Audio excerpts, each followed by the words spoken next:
नमस्कार दोस्तों, मैं कन्हैया लाल स्वागत करता हूं आपका इस YouTube channel study with KL sir में।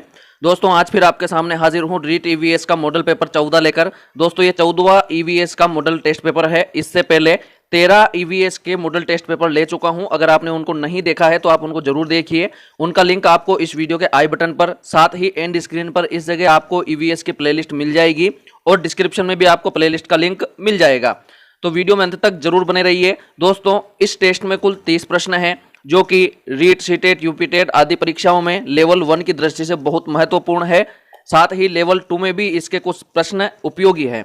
तो वीडियो में अंत तक बने रहिए। दोस्तों अगर आप 30 में से 20 से ऊपर सही करते हो तो यकीन मानिए आपकी तैयारी बहुत बढ़िया है, और अगर आप 25 क्रॉस कर जाते हो तो आप वाकई में तैयारी बहुत जबरदस्त है आपकी। तो आखिर तक बने रहिए और आखिर में कमेंट करके जरूर बताकर जाइए कि आपके कितने प्रश्न सही हुए और आपको प्रश्न कैसे लगे। चलिए दोस्तों वीडियो को शुरू करते हैं। अगर आप चैनल पर नए हैं तो बिल्कुल चैनल को सब्सक्राइब करके बेल आइकन प्रेस कर लीजिए ताकि आने वाली वीडियो की नोटिफिकेशन आपको मिल सके। और दोस्तों वीडियो को लाइक और शेयर ज्यादा से ज्यादा करना है। आपके लाइक से मुझे मोटिवेशन मिलता है और शेयर करने से अन्य मित्रों को भी इस टेस्ट सीरीज का फायदा मिलेगा। चलिए दोस्तों पहला प्रश्न है, निम्नलिखित में से कौन सा राजस्थान से संबंधित नहीं है? बेणेश्वर मेला, पुष्कर मेला, खेजड़ली मेला, माघ मेला। तो बताइए इस प्रश्न का सही उत्तर क्या है। दोस्तों यहां पर देखिए इस प्रश्न का सही उत्तर है विकल्प नंबर 4 माघ मेला। बेणेश्वर मेला डूंगरपुर में भरता है, पुष्कर मेला पुष्कर अजमेर में भरता है, खेजड़ली मेला खेजड़ली जोधपुर में भरता है। तो ये तीनों राजस्थान से संबंधित है। जो माघ मेला है ये प्रयाग, उत्तरकाशी, हरिद्वार आदि स्थानों का प्रसिद्ध है। चलिए दोस्तों अगला प्रश्न है प्रश्न नंबर 2, राजस्थान के राज्यसभा सांसदों की कुल संख्या है 10, 25, 35, 20। तो बताइए इस प्रश्न का सही उत्तर क्या है। दोस्तों इस प्रश्न का सही उत्तर है विकल्प नंबर 1, 10।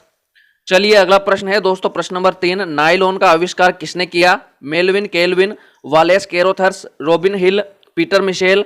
तो बताइए इस प्रश्न का सही उत्तर क्या है। दोस्तों इस प्रश्न का सही उत्तर है यहां पर अपने विकल्प नंबर 2 वालेस कैरोथर्स। इन्होंने नायलॉन का आविष्कार किया।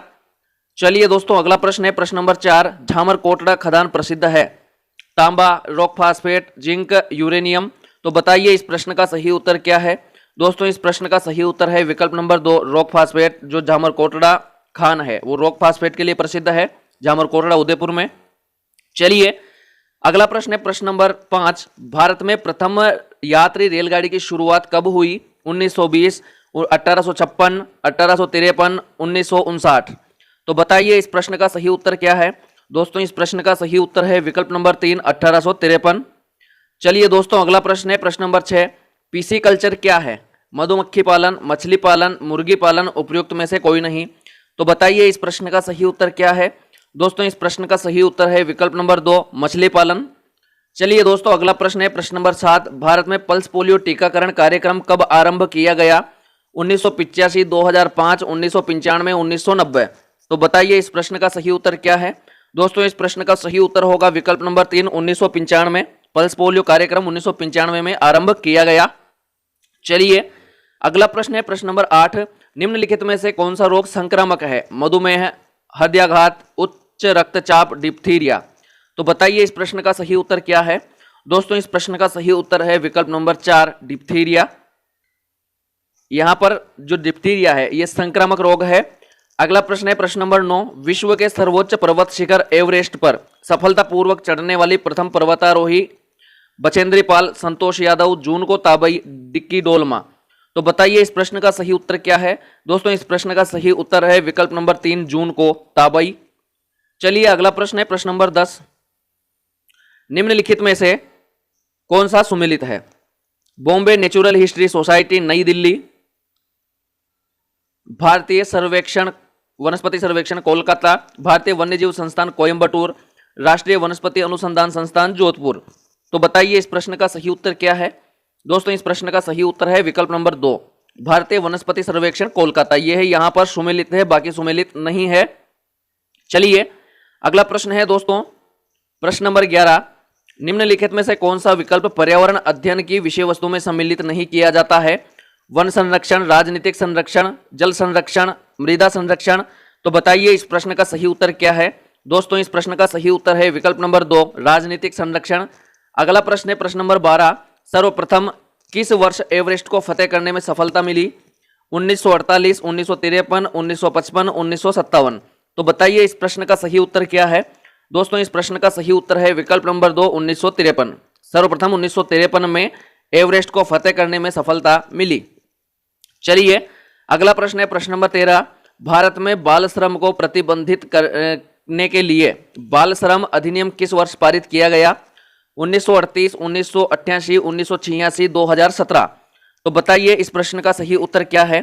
दोस्तों इस प्रश्न का सही उत्तर है विकल्प नंबर 3, 1986। भारत में बाल श्रम को प्रतिबंधित करने के लिए जो बाल श्रम अधिनियम है वो 1986 में पारित किया गया। अगला प्रश्न है प्रश्न नंबर 14। निम्नलिखित में से कौन सा 100% खुले में शौच मुक्त ODF राज्य है। आंध्र प्रदेश, असम, केरल, तमिलनाडु। तो बताइए इस प्रश्न का सही उत्तर क्या है। दोस्तों इस प्रश्न का सही उत्तर है विकल्प नंबर 3, केरल। चलिए अगला प्रश्न है प्रश्न नंबर 15। राजस्थान की वस्त्र नगरी का नाम क्या है। उदयपुर, अजमेर, सीकर, भीलवाड़ा। तो बताइए इस प्रश्न का सही उत्तर क्या है। दोस्तों इस प्रश्न का सही उत्तर है विकल्प नंबर 4, भीलवाड़ा। राजस्थान की जो टेक्सटाइल सिटी है, वस्त्र नगरी है, भीलवाड़ा है राजस्थान में। अगला प्रश्न है दोस्तों प्रश्न नंबर 16। नशीली दवाओं की लत को नियंत्रित करने हेतु आमतौर पर प्रयुक्त की जाने वाली औषधि का नाम है। फोलिक अम्ल, कोकीन, एस्कॉर्बिक अम्ल, पेथिडीन। तो बताइए इस प्रश्न का सही उत्तर क्या है। दोस्तों इस प्रश्न का सही उत्तर है विकल्प नंबर 4, पेथिडीन। नशीली दवाओं की लत को नियंत्रित करने के लिए पेथिडीन का प्रयोग किया जाता है। अगला प्रश्न है दोस्तों प्रश्न नंबर 17।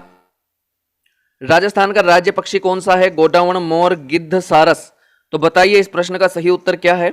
दोस्तों इस प्रश्न का सही उत्तर है विकल्प नंबर 1, गोडावण। राजस्थान का राज्य पक्षी गोडावण है। अगला प्रश्न है प्रश्न नंबर 18। भारत का सर्वाधिक वर्षा वाला स्थान कौन सा है। बेंगलुरु, मैसूर, श्रीनगर, मौसिनराम। तो बताइए इस प्रश्न का सही उत्तर क्या है। दोस्तों इस प्रश्न का सही उत्तर है विकल्प नंबर 4, मौसिनराम, जो है भारत का सर्वाधिक वर्षा वाला स्थान है। चलिए दोस्तों अगला प्रश्न है प्रश्न नंबर 19। निम्नलिखित में से कौन सा नवीकरणीय ऊर्जा का स्रोत नहीं है। जीवाश्म ईंधन, जल विद्युत, पवन ऊर्जा, सौर ऊर्जा। तो बताइए इस प्रश्न का सही उत्तर क्या है। दोस्तों इस प्रश्न का सही उत्तर है विकल्प नंबर 1, जीवाश्म ईंधन। चलिए अगला प्रश्न है प्रश्न नंबर 20। पारितंत्र शब्द का गठन किसने किया। Haeckel, Humboldt, Tansley, Odum. तो बताइए इस प्रश्न का सही उत्तर क्या है। दोस्तों इस प्रश्न का सही उत्तर है विकल्प नंबर 3, टेंसले। पारितंत्र शब्द का गठन टेंसले ने किया। अगला प्रश्न है दोस्तों प्रश्न नंबर 21। निम्नलिखित में से अप्रक्षेपित शिक्षण सामग्री कौन सी है। फिल्म स्ट्रिप, चार्ट, चित्र विस्तारक यंत्र, स्लाइड। तो बताइए इस प्रश्न का सही उत्तर क्या है। दोस्तों इस प्रश्न का सही उत्तर है विकल्प नंबर 2, चार्ट। चलिए अगला प्रश्न है प्रश्न नंबर 22। पर्यावरण के जैविक घटक में सम्मिलित है भूमि, वायु, पौधे, जल। तो बताइए इस प्रश्न का सही उत्तर क्या है। दोस्तों इस प्रश्न का सही उत्तर है विकल्प नंबर 3, पौधे पर्यावरण के जैविक घटक में आते हैं। अगला प्रश्न है दोस्तों प्रश्न नंबर 23। मीना माता रोग का संबंध निम्नलिखित में से किससे है।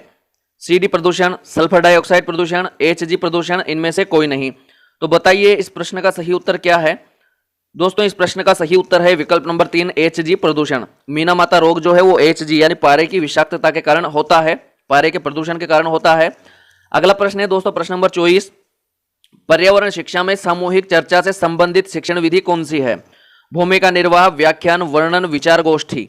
तो बताइए इस प्रश्न का सही उत्तर क्या है। दोस्तों इस प्रश्न का सही उत्तर है विकल्प नंबर 4, विचार गोष्ठी। यहां पर सही आंसर होगा विचार गोष्ठी। अगला प्रश्न है दोस्तों प्रश्न नंबर 25। निम्नलिखित में से कौन सी गतिविधि पर्यावरण संरक्षण से संबंधित नहीं है। वनोन्मूलन, प्राकृतिक संसाधनों का संरक्षण, वृहद पौधारोपण, जलाशयों की सफाई। तो बताइए इस प्रश्न का सही उत्तर क्या है। दोस्तों इस प्रश्न का सही उत्तर है विकल्प नंबर 1, वनोन्मूलन। वनोन्मूलन जो है पर्यावरण संरक्षण से संबंधित नहीं है बल्कि पर्यावरण के विनाश से संबंधित है। अगला प्रश्न है दोस्तों प्रश्न नंबर 26। IEEP का पूर्ण रूप है international environmental education project, international environmental education program, Indian environmental education project, Indian environmental education program. तो बताइए कमेंट कीजिए इस प्रश्न का सही उत्तर क्या है। दोस्तों इस प्रश्न का सही उत्तर है विकल्प number 2, international environmental education program. यहां पर सही आंसर होगा। चलिए दोस्तों अगला प्रश्न है प्रश्न नंबर 27। CCE सतत व्यापक मूल्यांकन का मुख्य उद्देश्य है।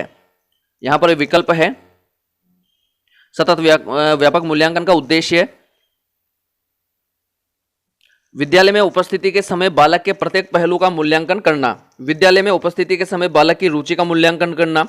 विद्यालय में उपस्थिति के समय बालक के ज्ञान एवं बोध का मूल्यांकन करना। विद्यालय में उपस्थिति के समय बालक के कौशलों का मूल्यांकन करना। तो बताइए इस प्रश्न का सही उत्तर क्या है। दोस्तों इस प्रश्न का सही उत्तर है विकल्प नंबर 1, विद्यालय में उपस्थिति के समय बालक के प्रत्येक पहलू का मूल्यांकन करना सही आंसर होगा। चलिए अगला प्रश्न है प्रश्न नंबर 28, निम्नलिखित में से कौन सी विशेषता अच्छे शिक्षण की नहीं है। अच्छा शिक्षण क्रिया आधारित होता है, अच्छा शिक्षण लोकतांत्रिक होता है, अच्छा शिक्षण मूल्य आधारित नहीं होता है, अच्छा शिक्षण सुव्यवस्थित निश्चित उद्देश्य युक्त होता है। तो बताइए इस प्रश्न का सही उत्तर क्या है। दोस्तों इस प्रश्न का सही उत्तर है विकल्प नंबर 3, अच्छा शिक्षण मूल्य आधारित नहीं होता है। ये जो है अच्छे शिक्षण की विशेषता नहीं है। चलिए दोस्तों अगला प्रश्न है प्रश्न नंबर 29, पर्यावरण अध्ययन शिक्षण के दौरान विद्यार्थियों की शैक्षिक उपलब्धियों को देखने के लिए निम्नलिखित में से किस आकलन सूचक का प्रयोग नहीं किया जाना चाहिए। अवलोकन करना, चर्चा करना, प्रयोग करना, उपचारात्मक शिक्षण करना। तो बताइए इस प्रश्न का सही उत्तर क्या है। दोस्तों इस प्रश्न का सही उत्तर है विकल्प नंबर 4, उपचारात्मक शिक्षण करना। ये जो आकलन सूचक में इसका प्रयोग नहीं किया जाता है। चलिए दोस्तों अगला और आखिरी 30वां प्रश्न, उससे पहले अगर आपने वीडियो को लाइक नहीं किया है तो वीडियो को लाइक और शेयर कर दीजिए। 30वां प्रश्न है, निम्नलिखित में से कौन सा नियम अधिगम के प्रयास व त्रुटि सिद्धांत से संबंधित नहीं है। पुनर्बलन का नियम, तत्परता का नियम, अभ्यास का नियम, प्रभाव का नियम। तो बताइए इस प्रश्न का सही उत्तर क्या है। दोस्तों इस प्रश्न का सही उत्तर है विकल्प नंबर 1, पुनर्बलन का नियम। यहाँ पर जो है ये प्रयास और त्रुटि सिद्धांत से संबंधित नहीं है। चलिए दोस्तों आज के लिए इतना ही, मिलते हैं जल्दी ही नए वीडियो में नए टेस्ट के साथ। तब तक के लिए नमस्कार।